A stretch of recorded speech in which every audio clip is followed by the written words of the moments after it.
Só acender a luz. 3, 1, 2, 3, 1, 2, 3. Boa noite a todos, dando continuidade ao nosso curso de eletrocardiograma. Nós vamos ver agora bloqueios atrioventriculares.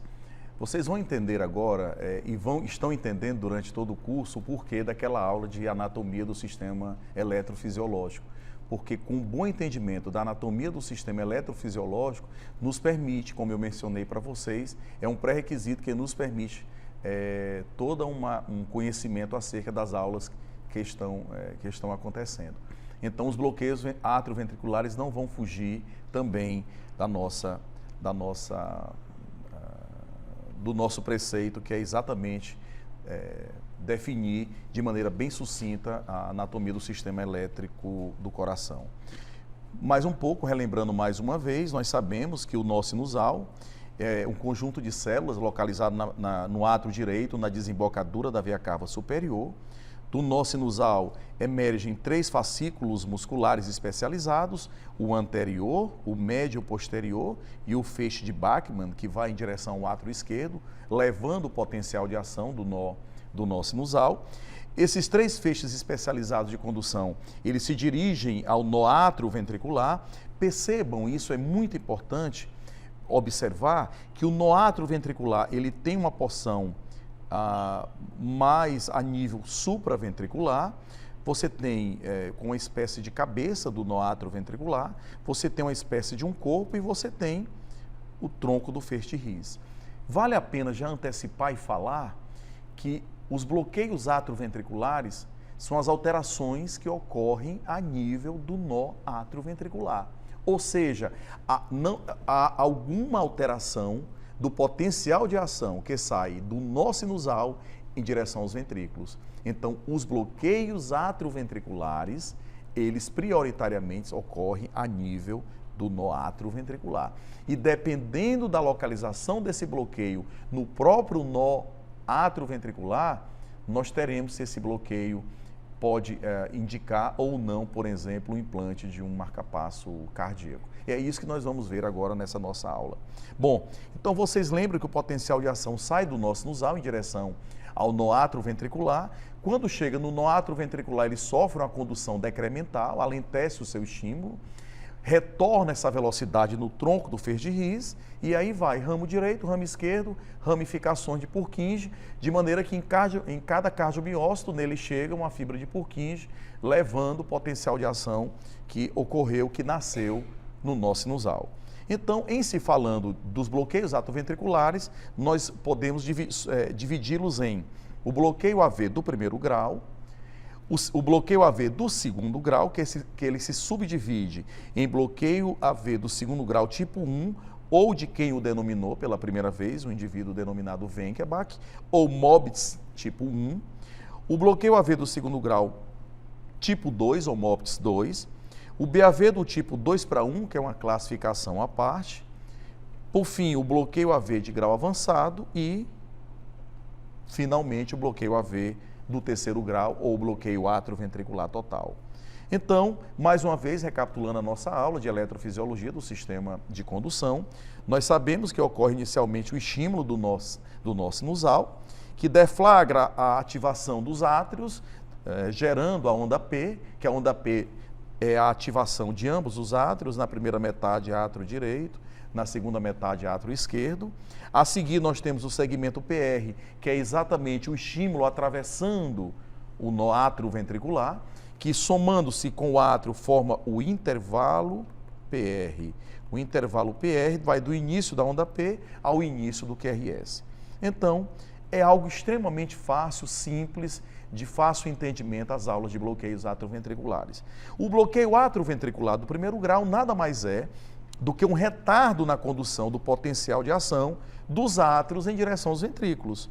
Ocorre, como eu mencionei para vocês, já vendo a anatomia do nó atrioventricular, nós temos uma região superior, que nós vamos chamar de uma região nodal, nós temos uma região inferior, que nós vamos chamar de região infrarriciana. Agora vocês me perguntam, mas professor, é importante? Sim, é muito importante a localização do bloqueio atrioventricular, porque nós já sabemos, antecipando, que os bloqueios que ocorrem na região infrarriciana, a grande maioria sempre evolui para um bloqueio atrioventricular total e que isso preconiza o implante do marcapasso cardíaco. Bom, mas o bloqueio atrioventricular do primeiro grau não é desta forma, não se comporta e não ocorre na região infrarriciana. Ele ocorre na região nodal, daí ser um bloqueio de características benignas, ocorre, como eu mencionei, no nó atrioventricular, e para que a gente possa definir um bloqueio atrioventricular do primeiro grau, basta mensurar o intervalo PR. O intervalo PR normal, ele tem de 0,12 a 0,20 segundos de duração. E nós sabemos que no bloqueio atrioventricular do primeiro grau é um intervalo PR maior do que 0,20 segundos ou maior do que 200 milissegundos. Então, se no início da onda P, ao início do QRS, você houver a contagem e perceber que essa contagem tem mais do que 5 milímetros, mais do que 200 milissegundos, já se configura um quadro de bloqueio atrioventricular do primeiro grau. Aqui vocês podem ver 8 milímetros, 8 vezes 0,04, 0,32, já se configura, no caso, um bloqueio AV do primeiro grau. É um bloqueio benigno, não requer implante marca-passo, requer somente observação, e saibam que não há tratamento, é meramente um processo de observação. É um retardo na condução do potencial de ação dos átrios para os ventrículos. Mais uma vez, mostrando aqui um intervalo PR com aproximadamente 9 milímetros, 9 vezes 0,04, 360 milissegundos, já se configura um quadro de bloqueio AV do primeiro grau. O bloqueio AV do segundo grau, como eu mencionei para vocês, ele é subdividido em bloqueio AV do segundo grau tipo 1, ou Wenckebach, e o bloqueio AV do segundo grau tipo 2 ou MOPS 2. O bloqueio AV do segundo grau tipo 1 ou Wenckebach nada mais é do que um prolongamento progressivo do intervalo PR à medida que o potencial de ação ele vai chegando. O primeiro chega no nó atrioventricular, já sofre uma condução decremental. O próximo batimento vai ter um alentecimento maior ainda. O próximo cada vez mais, até que chega um momento que a onda P ela não vem acompanhada do QRS, ou seja, o potencial de ação bloqueou completamente no nó atrioventricular. É uma situação benigna, é frequente em corações normais durante o sono. Nós observamos com muita frequência em atletas, principalmente nos períodos de predominância vagal, predominância parasimpática, daí a frequência dele ser extremamente comum durante o período noturno. Então, o bloqueio AV do segundo grau MOPS 1, percebam que há um crescimento progressivo do intervalo PR até o surgimento de onda P bloqueada. Percebam novamente, aí reinicia. O interessante é que o nó atrioventricular, no momento em que ele surge o bloqueio, é como se ele fizesse uma reprogramação. Ele libera de maneira que o próximo intervalo PR passa praticamente no intervalo PR normal. Aí percebam que vai aumentando a sua duração, aumentando cada vez mais até o surgimento de uma onda P bloqueada. Então, é extremamente fácil o seu reconhecimento. Mais uma vez, percebam que vocês vão ter um crescimento progressivo do intervalo PR até o surgimento de uma onda P bloqueada. Então, neste caso, é um bloqueio AV do segundo grau tipo 1 ou Wenckebach. Repito, é uma situação frequente, é comum em atletas durante o período noturno. Vale salientar que nem sempre é uma situação benigna. Se ocorrer durante a fase aguda do infarto do miocárdio, por uma oclusão da artéria coronária direita que emite a artéria do nó AV, e se o mesmo paciente ocasionar um Wenckebach, um bloqueio AV do segundo grau tipo 1, e se tiver repercussão hemodinâmica, nós teremos que implantar um marcapasso provisório e resolver a situação isquêmica. Se o marcapasso o ritmo reverter, tudo bem, retira o marcapasso sem problemas. Se o Wenckebach persistir no pós-infarto e tiver repercussão, não, aí que você implanta um marcapasso definitivo. Mas nestes casos patológicos, mas nos casos de pacientes assintomáticos, pacientes atletas, não há necessidade, porque não promove repercussão hemodinâmica. Hipotensão, baixo débito, má perfusão, não ocorre. Então, neste caso, é uma situação benigna, não requer implante marca-passo. Mais uma vez, mostrando para vocês o aumento progressivo do intervalo PR até o surgimento de uma onda P bloqueada. Então, neste caso, se configura um BAV do segundo grau tipo 1 ou Wenckebach. Mais uma vez, aumento progressivo do intervalo PR até o surgimento de uma onda P bloqueada. Mais uma vez, mostrando para vocês, um prolongamento progressivo até o surgimento de uma onda P não seguida de QRS. Nós denominamos onda P bloqueada. Então, é algo extremamente simples. Então, se por um lado o bloqueio AV do primeiro grau é uma situação benigna, bloqueio AV do segundo grau tipo 1 é uma situação benigna também, salvo raras situações, no bloqueio AV do segundo grau MOPS 2, lembram que eu falei da localização do bloqueio? Geralmente o Wenckebach, a localização também é nodal. Mas a localização do bloqueio AV do segundo grau MOPS 2 é sempre infrarriciana e é sempre, olha como é difícil dizer isso em medicina, ele é sempre patológico. Então, todos os bloqueios AV do segundo grau MOPS 2, eles evoluem para bloqueio atrioventricular total. Então, por isto é que no bloqueio atrioventricular do segundo grau MOPS 2, sempre há indicação de implante marca-passo definitivo. E ele requer marca-passo para a prevenção de síncope. Síncope é a perda transitória da consciência associada à incapacidade de manutenção do tônus postural de recuperação espontânea. Então, neste caso, a gente implanta o marca-passo. E o que é interessante é que para ser um bloqueio AV do segundo grau, tipo 2 ou MOPS 2, há pelo menos 2 ondas P conduzidas de maneira consecutivas para serem examinadas. Como assim? É mais ou menos assim. O intervalo PR do bloqueio AV do segundo grau MOPS 2, o intervalo PR ele não varia. Percebam que é diferente do Wenckebach, mas diferente do Wenckebach, o intervalo PR é fixo. E percebam que subitamente você tem uma onda P bloqueada. Então, quando você tem mais do que 2 ondas P conduzidas consecutivamente e de maneira súbita você tem uma onda P bloqueada, se configura um bloqueio AV do segundo grau, tipo 2 ou MOPS 2. Então, neste caso, a indicação absoluta do implante marca-passo definitivo. Mais uma vez aqui mostrando para vocês, o intervalo PR é fixo e de maneira súbita você tem uma onda P bloqueada, não seguida de QRS. Então, se configura um quadro de bloqueio AV do segundo grau MOPS 2. Sempre a indicação de implante marca-passo. O bloqueio atrioventricular do tipo 2/1 é uma classificação à parte. Neste bloqueio, o interessante é que metade das ondas P são conduzidas, metade são bloqueadas. Por isso é que não tem 2 ondas P consecutivas lado a lado. Então, o bloqueio AV do segundo grau, o bloqueio AV do tipo 2/1, ele tanto pode ter características de Wenckebach, quanto ele pode ter característica de MOPS 2. Como é que a gente reconhece? Há alguns sinais eletrocardiográficos que nos permitem reconhecer, como quando coexistem os bloqueios simultaneamente num traçado longo. Mas quando isto não é factível, nós temos que lançar mão de um estudo eletrofisiológico nas medidas do intervalo, através do eletrograma do First-His. É um estudo invasivo, requer um mapeamento endocavitário e, por vezes, há necessidade, no caso do bloqueio AV do tipo 2/1, de você fazer o eletrograma para saber onde está o grau do bloqueio, porque o BAV do tipo 2/1 ele pode ter o nível do bloqueio pode ser tanto a nível nodal, superior, como infrarriciano. Se for infrarriciano, há indicação de implante marca-passo definitivo.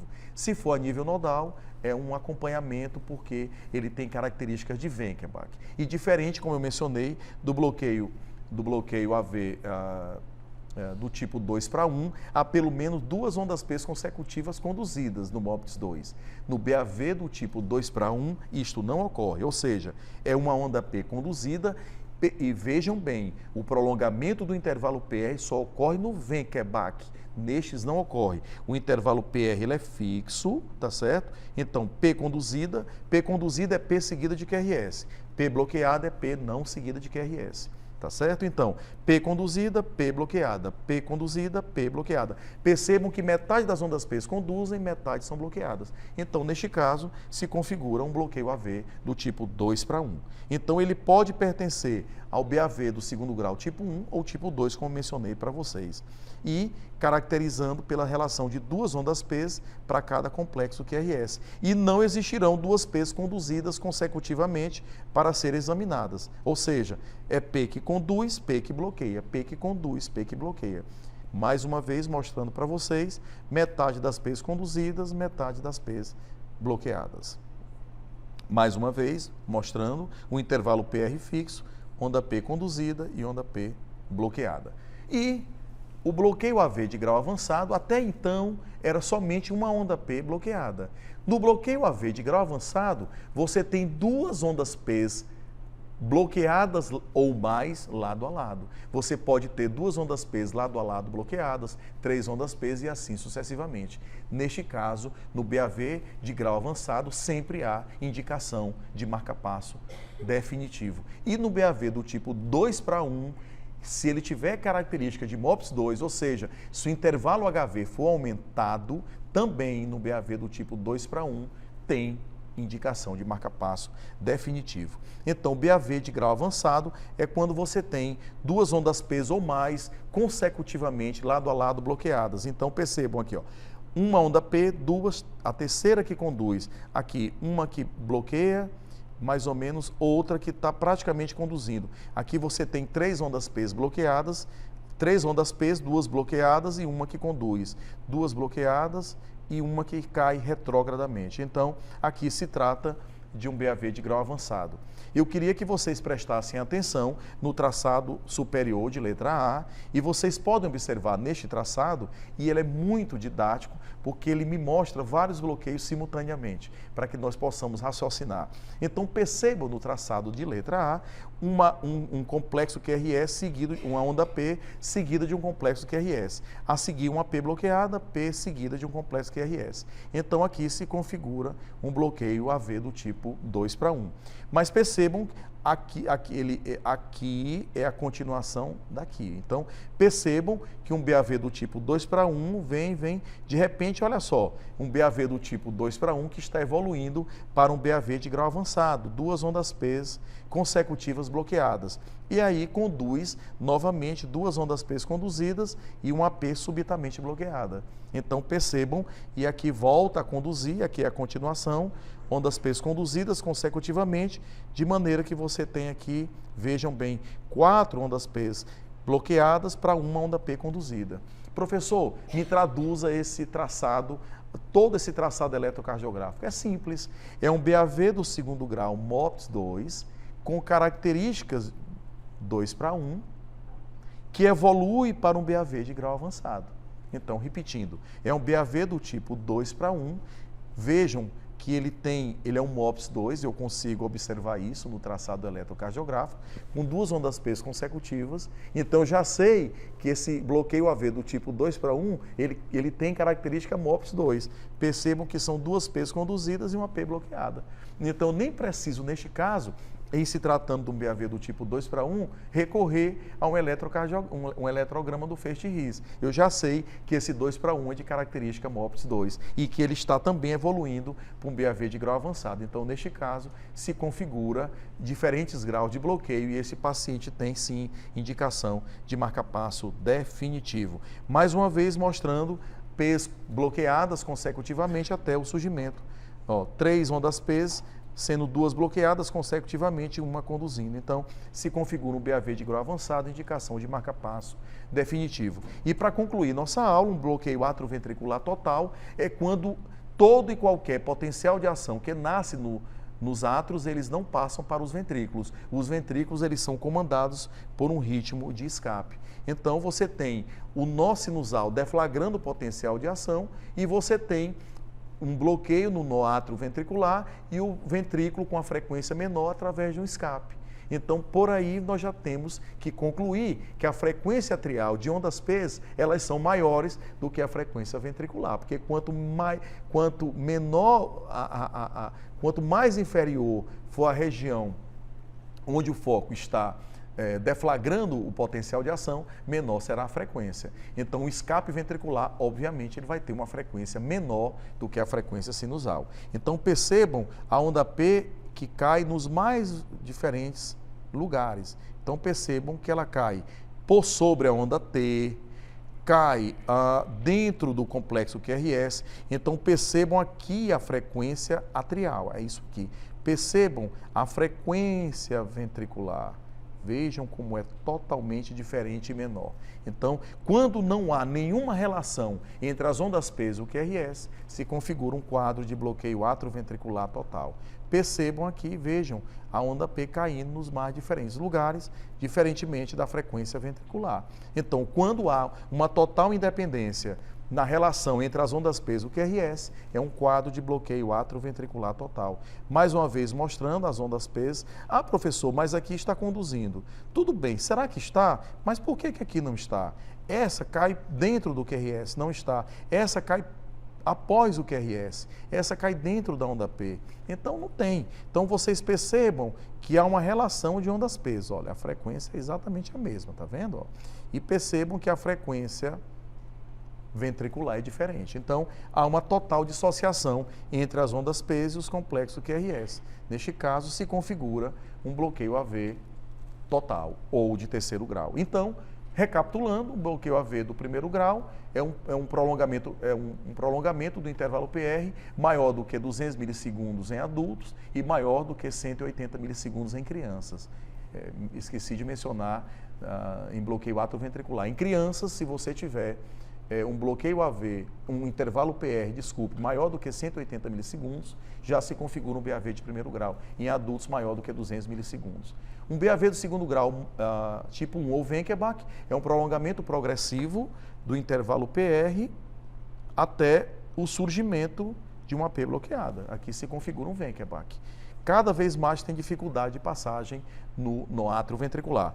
O BAV de segundo grau, MOPS 2, você tem 2 batimentos consecutivamente conduzidos, mas de repente você tem uma onda P subitamente bloqueada. Neste caso, se configura um BAV MOPS 2, que sempre há indicação de marca-passo definitivo.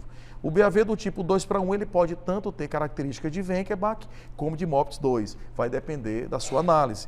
Metade das ondas P são conduzidas, metade bloqueadas. E aqui se configura um BAV do tipo 2:1. BAV de grau avançado, quando você tem 2 ondas P consecutivas lado a lado bloqueadas, pode ser 3, 4 e assim sucessivamente. E o bloqueio AV do terceiro grau, BAVT, você tem uma total dissociação das ondas P, elas têm uma frequência totalmente diferente da frequência de escape ventricular. Essa dissociação se configura um BAV do tipo total ou do terceiro grau. Muito obrigado.